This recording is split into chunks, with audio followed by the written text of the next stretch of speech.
Okay, so opening up the last file I had of the apartment, which was the cabinets file, I am going to start importing those happy little outlets and putting them in places where I think they'll be seen.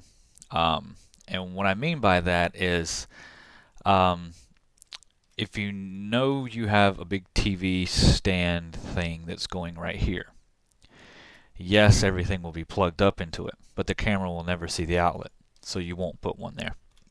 We're only putting them in as basic, let's say, detail, um, just to give it a little more realism. You know, for instance, I'm going to put a microwave here later, but I'm not going to put the outlet back here because the microwave's going to cover the outlet and the camera will never see it. So I don't want to put all those polys back there if we're not going to use them. So to bring in my outlets, just go back here. I'm going to merge them. Go to merge and find the electric outlet and open it and just select the group and bring it in. And now you'll have this huge outlet because I never scaled it like a dum-dum. I should have scaled it before I brought it in, but it's no biggie. I can just scale the whole thing down.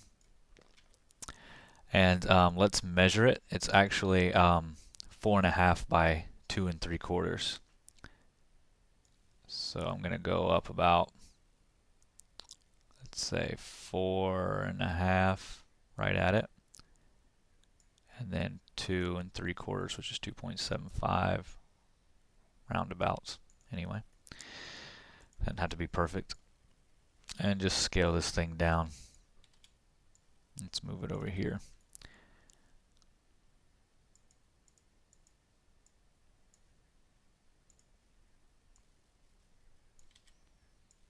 Scale this into place.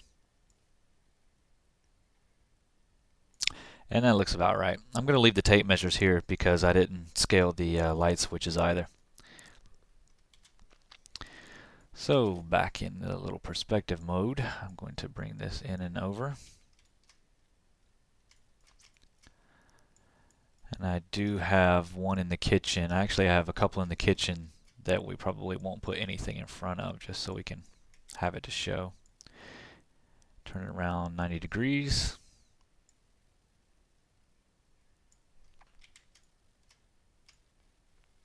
And what I want to do, I forgot, I want to actually put a lip on this. So let's open this and select it. Hit cap, grab that, and let's just shift drag out an edge just so we can put it against the wall. Close the group and then it's pretty much on it like that. Now it'll show gray right there. It's because this is going further back.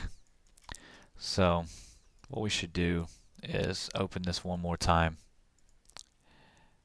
and just push that back just a little bit more, just so we can give it some room.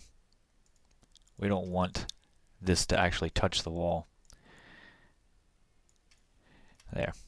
Now it will show up black in those spaces because we're cutting off the light to the inside, and it'll cast shadows in there that will give the black effect as if it goes further into the wall. So I want to slide this up some and over about this much. Alright, and while I'm at it, I'm going to create a layer and call them outlets, and we'll put all of our outlets and light switches and such things of little detail on this layer. So I'm going to drag out another one, bring it over here, flip it around 180 degrees, put it against the wall, not in the wall, like so. Kind of center it up. There's one right there. There's one over here, but I know I'm going to put the TV there, and you'll never see the plug, so I'm not going to put it there. And there are actually quite a few, you know, actually that is in this area. Will we see them? I don't know, so I'm probably not going to put those in there quite yet. I'm going to shift drag out another one though, and I know you'll see the one in the bathroom.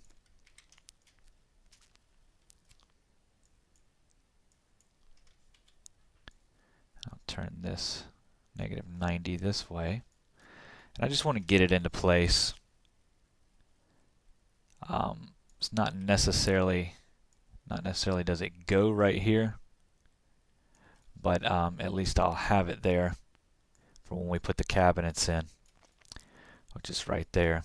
There's only one in the bathroom, and there's a couple in the bedroom, and there's a couple more throughout here.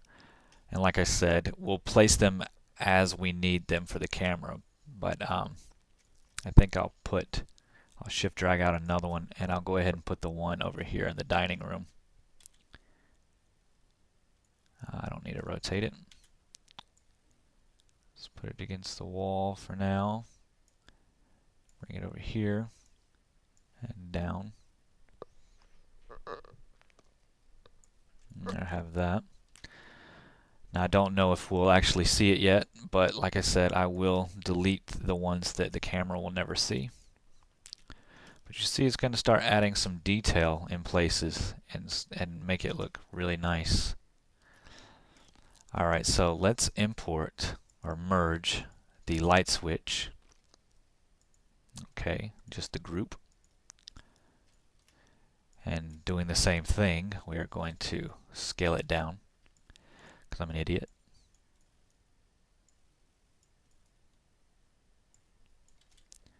But it doesn't take that long to scale anyway, so.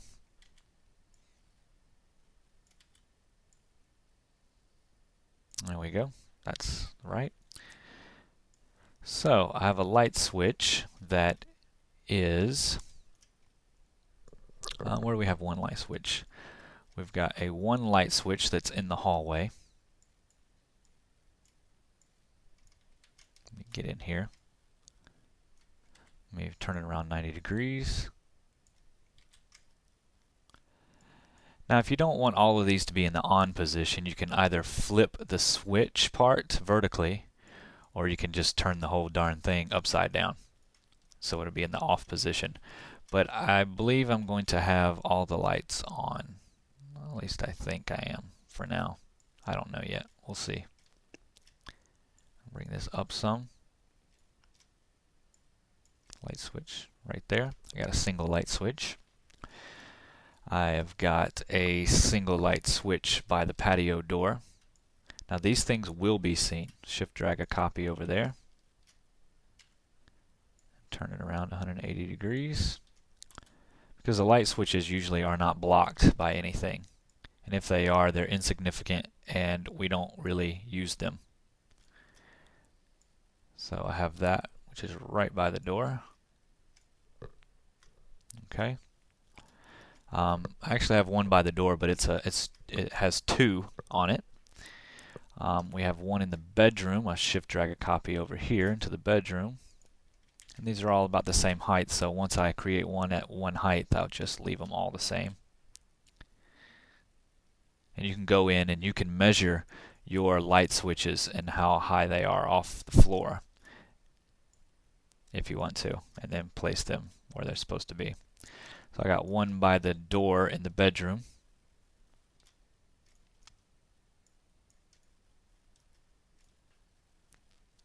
Okay. And then I'll have one, I'll shift drag one, and I'll put it in the bathroom.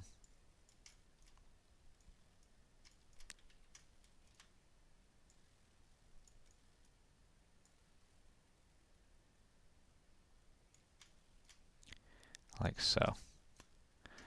Alright, so we have that one there. One in the bedroom. We have one in the hallway. And now let's take care of the ones that are in the living room. We'll merge, double light switch, group, and just auto rename it. Use the scene material. Alright, drag this out here by the tape measures and scale it down.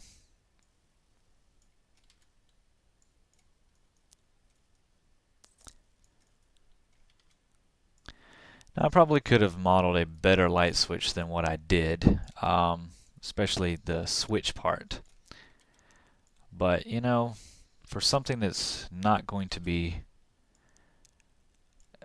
it's more like, oh, there's a light switch there.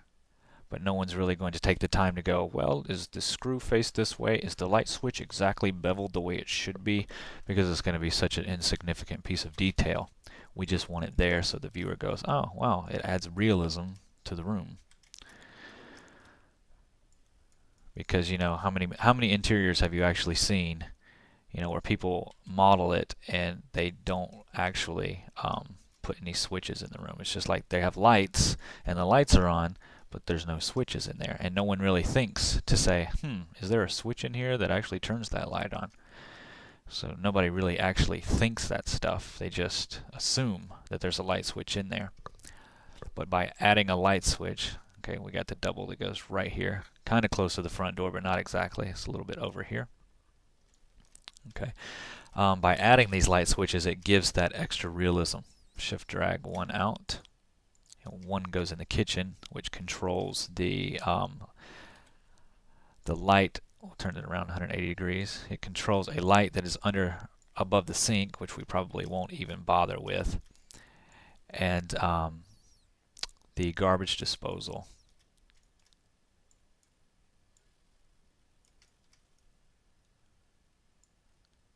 You want these about the same size. I know I said don't scale anything, but I sometimes break what I say. Alright, so I got the double right there, and it's actually a little bit closer to the sink, which is right here. Alright, so we have the double there, we have the double here, and I think that's it for the light switches and the outlets. And they should all be on the same layer. See, that adds realism to the room that we didn't have before. And to me, that is always a good thing.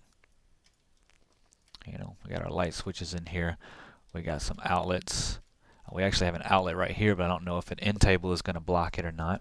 I don't think it will. So let's just shift drag an outlet.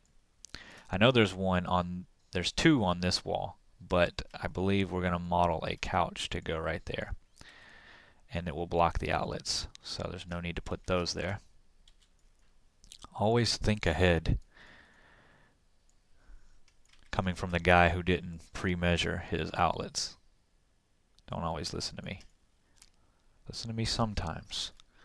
And this kind of goes right around here. Okay, so they should all be on the same layer. If I hide it, all the outlets should go away, except for these light switches didn't. So if you want to, you can select by name or hit your outlets. You can select light switch group, shift select all of these, select them, and then add them to the highlighted layer. Okay, so if you hide them, all the outlets disappear too. Okay, so we have our outlets in, we have our light switches in for the most part, and up next what we're going to do is put a little thermostat which controls the air conditioner, and it's just going to be a couple boxes or just one box extruded and maybe beveled a little bit, because we're going to slap a texture on it that's going to give it the realism of what the thermostat actually looks like in my apartment. So we don't have a radiator like some places have radiators that sit on the floor. We actually have some vents that are in the ceiling that blow hot air down, which we're not going to bother with, but we are going to put that thermostat that controls the temperature on the wall to give it a little more realism for the bedroom, or for the living room and the whole apartment scene. So okay, in the next vid we'll model that and get that ready, and we should be starting to get to the point where we model pieces for the actual room. So we're getting close. I'll see you in the next one.